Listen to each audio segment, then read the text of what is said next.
Hello guys, இன்னைக்கு what is a pronoun தெரிஞ்சுக்கலாமா? Pronoun is a word that replaces a noun in a sentence to avoid repetition.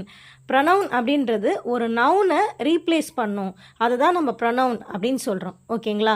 For example, Vijay is a student, he studies well அப்படின்னு கொடுத்துருக்காங்க. ஓகேங்க, இப்போ இங்கே தமிழில் சொல்லி பாருங்களேன். இப்போது விஜய் இஸ் அ ஸ்டூடெண்ட் அப்படின்னா எப்படி சொல்லி, விஜய் ஒரு மாணவன், விஜய் நன்றாக படிப்பான் அப்படின்னு நீங்கள் சொல்வீங்களா? எப்படி சொல்லுவோம்? நம்ம சொல்லும் போது விஜய் ஒரு மாணவன், அவன் நன்றாக படிப்பான் அப்படின்னு தானே சொல்லுவோம். அப்போது இங்கே அவன், விஜய் நம்ம அவன் அப்படின்னு சொல்கிறோம் இல்லையா? அப்போது அந்த அவன்றது இங்கிலீஷில் நம்ம ஹீன்னு சொல்கிறோம். விஜய் இங்கே ஹீயாக மாறி இருக்கு. விஜய்ன்றது நவுன், ஹீன்றது ப்ரொனவுன். ஸோ விஜய்ன்ற நவுன் ஹீன்ற ப்ரொனவுனாக மாறி இருக்கு. புரியுதுங்களா? அதே மாதிரி செகண்ட் எக்ஸாம்பிள் பாருங்கள். Meena has a book, it is new. Meena கிட்ட புக்கு இருந்தது, அது புது புக்கு அப்படின்னு சொல்கிறாங்க. ஓகேங்களா? அப்போ அது, இந்த புக்குன்றது இட்டுக்கு, ஓகேங்களா, இட்டு குறிக்குது.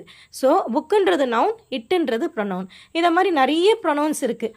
ஐ, you, he, she, it, we, they, me, him, her, us, them, இந்த மாதிரி நிறைய ப்ரொனவுன்ஸ் இருக்குது. அதுலேயும் டைப்ஸ் ஆஃப் ப்ரொனவுன்ஸ் நிறைய இருக்குது. சப்ஜெக்ட் ப்ரொனவுன், ஆப்ஜெக்ட் ப்ரொனவுன், இந்த மாதிரி நிறைய டைப்ஸ் ஆஃப் ப்ரொனவுன்ஸ் இருக்குது. இதெல்லாம் நம்மளுடைய அப்கமிங் கிளாஸஸில் ஒன்றா நம்ம கிளியராக நம்ம பார்க்கலாம். ஃபர்ஸ்ட் இந்த ப்ரொனவுன் எதுக்கு யூஸ் பண்ணுறாங்க அப்படின்னா, ஒரு சென்டென்ஸை ஷார்ட்டாகவும் கிளியராகவும் சொல்கிறதுக்கு தான் இந்த ப்ரொனவுனை யூஸ் பண்ணுறாங்கன்னு தெரிஞ்சுக்கோங்க. ஓகேங்களா? ஸோ நம்ம அடுத்த கிளாஸஸில் டைப்ஸ் ஆஃப் ப்ரொனவுன்ஸ் பற்றி நம்ம கிளியராக பார்ப்போம். ஸோ இந்த வீடியோ உங்களுக்கு பிடிச்சிருந்ததுன்னா லைக் பண்ணுங்கள், ஷேர் பண்ணுங்கள், கமெண்ட் பண்ணுங்கள். மறக்காமல் என்னுடைய சேனலை சப்ஸ்கிரைப் பண்ணி வச்சுக்கோங்க. தேங்க்யூ.